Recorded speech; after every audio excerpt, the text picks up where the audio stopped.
31મી world તમાકુ દિવસના અવસરે ઇન્ડિયન ડેન્ટલ એસોસિએશન દ્વારા ભરૂચ જિલ્લામાં વિશાળ સ્થળે મોડા કેન્સર માટે ફ્રી સ્ક્રીનિંગ કેમ્પનું આયોજન કરવામાં આવ્યું। આ કેમ્પ ભરૂચ, અંકલેશ્વર, રાજપીપળા, ઝઘડિયા, દહેજ સહિત કુલ 70 જેટલા સેન્ટરોમાં યોજાયો હતો। 31મી એટલે કે વર્લ્ડ તમાકુ દિવસના અવસરે ઇન્ડિયન ડેન્ટલ એસોસિએશન દ્વારા ભરૂચ જિલ્લામાં વિશાળ સ્તરે મોડા કેન્સર માટે ફ્રી સ્ક્રીનિંગ કેમ્પનું આયોજન કરવામાં આવ્યું। આ કેમ્પ ભરૂચ, અંકલેશ્વર, રાજપીપળા, ઝઘડિયા, દહેજ સહિતના કુલ 70 જેટલા સેન્ટરોમાં યોજાયો। આ અભિયાનનો મુખ્ય હેતુ લોકોમાં ઓરલ કેન્સર અંગેની જાગૃતિ ફેલાવી તેનું વહેલું નિદાન કરવું અને અસરકારક સારવાર માટે માર્ગદર્શન આપવું। તમાકુ સેવનને કારણે થતો ઓરલ કેન્સર એક ગંભીર સમસ્યા છે, જેને નિયંત્રિત કરવા માટે આ પ્રકારનો કેમ્પ મહત્વપૂર્ણ ભૂમિકા ભજવે છે। આ કેમ્પમાં જિલ્લાભરમાંથી મોટી સંખ્યામાં નાગરિકોએ ભાગ લીધો હતો।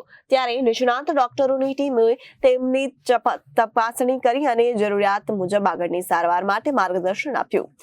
વર્લ્ડ નો ટોબેકો ડે નિમિત્તે આઈડીએ ભરૂચ અને અંકલેશ્વરના મેમ્બર્સ દ્વારા 70 જેટલા વિવિધ સેન્ટરોમાં ઓરલ કેન્સર માટે ફ્રી સ્ક્રીનિંગ કેમ્પ અરેન્જ કરવામાં આવ્યા છે। આ કેમ્પનો મુખ્ય ઉદ્દેશ ઓરલ કેન્સર વિશે સમાજમાં જાગૃતતા ફેલાવવાનો છે। આ ઉપરાંત જે વ્યક્તિઓમાં ઓરલ કેન્સરના અર્લી સાઇન્સ છે તેમને પ્રોપર ડાયગ્નોસ કરીને યોગ્ય ટ્રીટમેન્ટ મળે તે માટેનું અરેન્જ કરવાનું છે। અત્યારે આઈડીએ ભરૂચ અને અંકલેશ્વરના મેમ્બર્સ દ્વારા મળતી માહિતી અનુસાર લગભગ 90 જેટલા વ્યક્તિઓનું ઓરલ સ્ક્રીનિંગ વિવિધ સેન્ટરોમાં કરવામાં આવ્યું છે અને આ કેમ્પને સારો પ્રતિસાદ મળી રહ્યો છે। હું આઈડીએ ભરૂચ અને અંકલેશ્વરના તમામ મેમ્બર્સનો આ નોબલ કોઝનો ભાગ બનવા માટે તેઓનો તહે દિલથી ધન્યવાદ કરું છું। Bureau report, Janadesh news, Bharuch.